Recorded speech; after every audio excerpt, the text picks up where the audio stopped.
Good day. Well, the time has come, and I have finally accumulated 200 subscribers. This essentially means that out of the entire internet, I have finally got 200 people that actually like my various videos, which makes me feel really good. And as such, I've decided to do a little special where I talk about the majority of my games. Now, I have a few more PC games than the ones I'm going to show, but they're either in a box or I just don't know what happened to them. So I'm mainly just going to be concentrating on my console games, and I will show a few PC games that I can easily find. Now we're going to start with my SNES, and as you can see, I've accumulated a fair number of games. But keep in mind, all of these games are fairly recent because my SNES just disappeared. I basically put it in a box and put it in the closet for about, I think, 5 or 6 years, and then when I finally went back, it wasn't there. I don't know what happened to it. I don't know if it got sold or something, but I lost it and all the games. But surprisingly, I had both controllers, the power supply, and the AV adapter. I don't know why those didn't get captured with the rest of it, but who knows.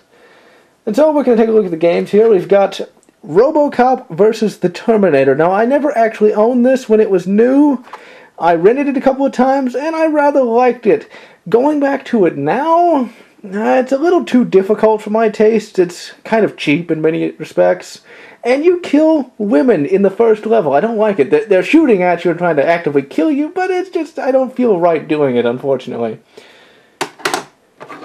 Here is Donkey Kong Country. I had this when it came out, I remember, because my mother actually complained that it was $80. And unfortunately, I lost my original because it's wherever my SNES is. Maybe it's in Narnia or something. This one is actually, I think, the Platinum Hits, or it's the one with it's like the million seller, essentially. Now, to tell you the truth, I didn't really like Donkey Kong Country all that much. Sure, it was fun, but I just never really got into it that much. Here is Jurassic Park, and as you can see, the copy I got, the label is pretty well torn up. This game is a top-down exploration kind of game. There's no way to save. I think there's a checkpoint, though, but this game is almost impossible to beat, and it really isn't all that much fun, to tell you the truth. It's basically just a graphically updated version of the SNES version, essentially. However, the music on here is absolutely beautiful. It's really quite good. Really, the only reason you want to buy this is for the music, I guess. Here we have Wings 2 Aces High. This is another rebuy. I haven't even got the sticker taken off yet, unfortunately. This is a arcade-style flight sim set during World War I. This is one I did have back in the day and enjoyed it immensely. You get to dogfight the Red Baron and stuff like that. Really quite a bit of fun. Here is Street Fighter II: The World Warrior. Another one I had back in the day that, to tell you the truth, I didn't like it that much, unfortunately. The reason was, I felt the AI was just too difficult. I enjoyed Mortal Kombat a little bit more just because I think the AI was a little bit easier. At least it just seemed that way to me at the time.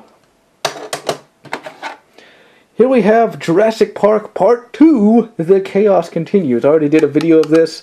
This is a side-scrolling shoot-'em-up with an extremely high level of difficulty. This was another one I didn't own back in the day, but I did rent it quite a bit. For some reason, I enjoyed it a lot. Although, what's interesting, I never actually owned or even heard of Contra back in the day, which is really quite odd, to tell you the truth. Here we have Mega Man X. I think I rented this game a total of 1 time back in the day, and I think I enjoyed it a little bit. That's about it, because I never was a Mega Man fan. In fact, to tell you the truth, it wasn't until, like with Contra, the modern era of the internet, that I actually even got a lot of information on the Mega Man series. Here we have F-Zero, which is to this day my favorite racing game. I already did a video on this one too. This one I also didn't own back in the day, but this was one that I rented on a regular basis. here we have Alien vs. the Predator. I did a video on this too, and I did like it back in the day a lot, and I did rent it a lot. But going back, it's just so boring. I mean, really, it's just so slow. Here we have Super Star Wars Return of the Jedi. Now, I rented a lot of these Super Star Wars games. I think my favorite one out of the series was Super Star Wars The Empire Strikes Back, and that's mainly for that snowspeeder sequence. This one I liked a little bit. I think I rented this a total of one time. In fact, I remember it distinctly because the time I rented it, the same day I also got to go see Lost World Jurassic Park, a movie I absolutely love. I like it a little bit more than the first Jurassic Park simply because at the end you have that giant T-Rex chase through, I think it was San Francisco? Or was it Los Angeles? I don't remember exactly. But that was just awesome. And then coming up, the last but not least, Doom. I never played this on the SNES back in the day because I had access to a very powerful PC and I got to play PC Doom. Because I'm just that awesome. But in all seriousness though, having played it on the SNES, I'm surprised it was as good as it was. Because sure it's slow, sure it's a little bit sluggish, but it's still Doom. It's sort of like, you know, the TV version of a movie. Sega! And here is the Sega Genesis. Now, if you'll remember, I already made an entire vlog on this system, so I won't spend too much time on it. This is one that I bought just recently, maybe, I think, a year ago. So I don't have too many games for it. I've got Sonic the Hedgehog, which isn't too bad. It's still quite a bit of fun. Almost 20 years hence, although I think it is 20 years hence, isn't it? Almost 21. Here's Jurassic Park, which is still vastly superior to the SNES version simply because it's a side-scrolling shoot-'em-up. Still, the difficulty is a little too high for my taste, and there still is a great deal of slowdown, unfortunately. Here is Zero Tolerance, a first-person shooter that, surprisingly, is still really good on the Sega Genesis. Here we have Subterranea. This is kind of like a expanded version of Lunar Lander. You still have to fight against gravity, but you also have some other enemies you get to shoot down. It really is a great deal of fun, to say the least. It has a fairly high amount of difficulty, and it does get cheap at times, but it still is fun despite the cheapness. Here we have a game that I have since picked up since the Genesis Model 1 vlog, Street Fighter II, the Special Champion Edition. And I have to say, yes, it is superior to the World Warrior, if only because it plays really well with the 6-button controller. I had no idea how much different it would be, but it is like an almost entirely new game. At least to me, anyway. The graphics, I don't think are as good as the World Warrior, but just the gameplay is a little bit better. And here we have Mortal Kombat 2. Not much to really say about it. I still think that if you had a Sega Genesis back in the day, it would have been as good as the SNES version, but since I didn't, I still think the SNES version is a little bit better.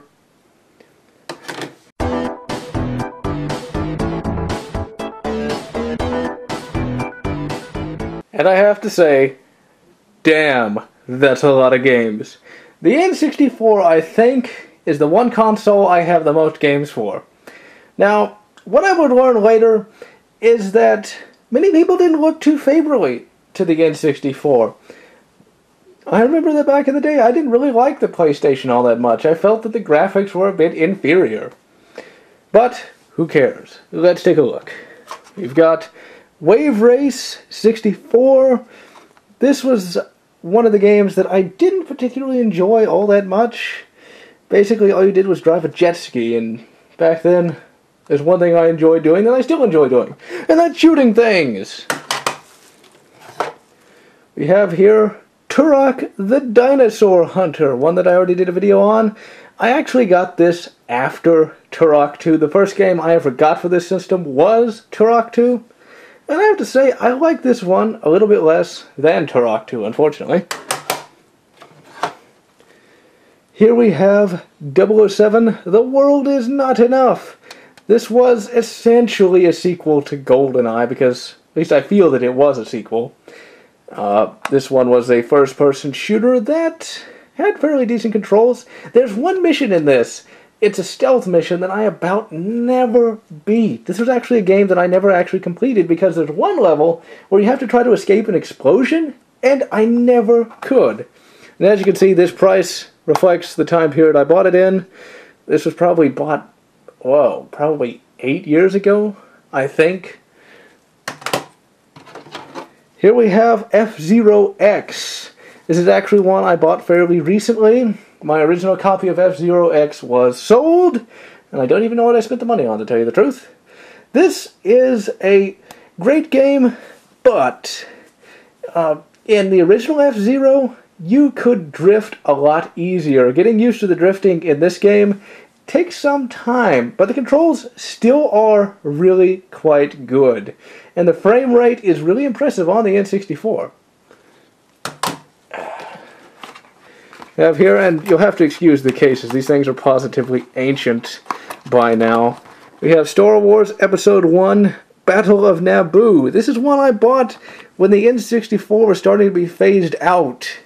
I got this one really, really cheap. This is essentially a sequel to Star Wars Rogue Squadron.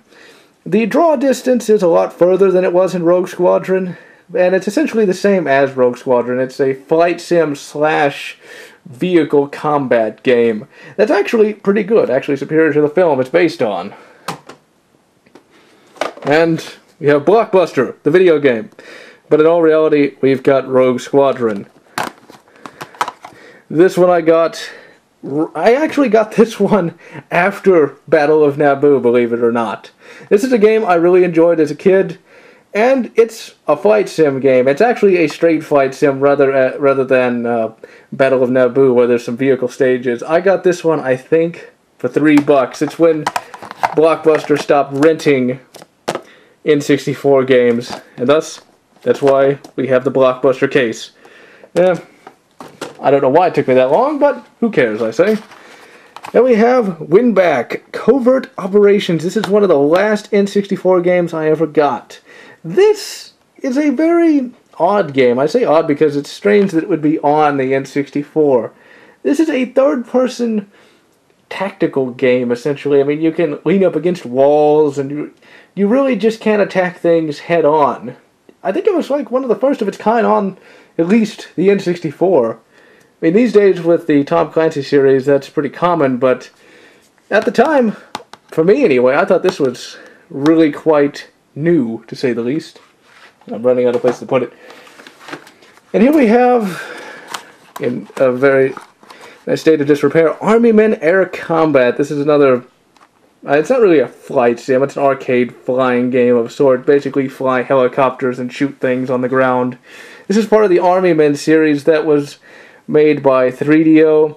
It was fairly popular, I think. I don't know how popular it really was, but I had a few Army Men games for the N64. We'll take a look at them in a moment. Essentially, it's based on the little plastic Army Men that used to be sold. I think they still do sell them. You know, the green Army Men versus the tan Army Men. And the game was of varying quality. I found it to be quite a bit of fun. Really, the most popular Army Men games were the original RTS-style games made for the PC, but I still enjoyed this one. Here we have Vigilante 8. This one is essentially a different take on Twisted Metal. It's the same basic vehicular combat game. I also sunk quite a few hours in it. It's essentially where there's, like, I think, an oil shortage, and there's some outlaws killing people. I vaguely remember the plot. Essentially, you just drive around in a car, shooting other cars and blowing things up. Can't really go wrong there. And here we have Star Wars Shadows of the Empire. This is a classic for the N64. It starts out where you fly a snowspeeder in one of the most awesome levels of all time. It's a flight sim with the snowspeeder, and you shoot, AT-ATs and things of that nature, and then it goes into a third-person shooter. Really, this was a great deal of fun back in the day as well. And here we go, Pokemon Snap. I'll admit that I did own this, and for some reason it's in better repair than all the rest. It's kind of annoying. Pokemon Snap was made when Pokemon was really, really popular. Oh wait, it still is. But anyway, and it's what you would expect. You go around with a camera taking pictures of Pokemon. Oh, I've spent so many hours taking pictures of Pokemon. Whatever. And here we have Army Men Sarge's Heroes, Real Combat Plastic Men. It's a third-person shooter set in the Army Men universe where you're a plastic army guy shooting things. It's a fairly decent game, I have to say. There's some stealth elements here and there. And there's nothing wrong with it, really. I spent another great deal of time playing it. And here's Turok 2, the first game I ever got for the N64. I got this when I was like 10 or 11, I think. I can't remember exactly. I got it for Christmas, actually. This was a great game. I spent many hours just trying to beat it the first playthrough. So many different secrets. I already did a video on it. And really, this was one of the games that I played the most on the system. Outside of one other that we'll get to in a moment. Here's Mario Party 2. I think I got this for a birthday, and as you can see, the box is in fairly good condition. I didn't play it hardly at all. Here we have Episode 1 Racer that I did play a lot for some reason back in the day, and I will admit, I won't lie, back in the day I did like Episode 1. When Episode 1 came out, I actually thought it was pretty good. I don't know why. Don't judge me! Judge young me. It's his fault! Anyway, Episode 1 Racer's not a bad game. It's a fairly straightforward racing game. It's not all that exceptional, but it's still functional. And it's actually the only game where on the first level I actually was able to get first place.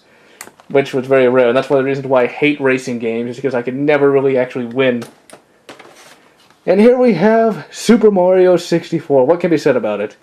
It's every bit as exemplary now as it was when it came out. This was actually like the third N64 game I ever got. The first two were Turok and then Shadows of the Empire. And here we have, last but certainly not least, the one game I sank the most hours into, second only to Turok 2, GoldenEye 007. Good God, was this game great. I mean, this, as you can see, I bought it way after it came out because it's a million seller, but this thing was awesome back in the day. Especially just the single-player campaign, the fluidity of it. I never really played multiplayer all that much on it. But it was just a tremendous amount of fun to just go through all those levels. To actually unlock the cheats was a lot of fun as well. 007 mode was almost impossible. And before anyone wonders what GoldenEye 007 was, it was a first-person shooter for those who haven't actually heard of it. And really, it was, to me, the second best on the system, second only to Turok 2.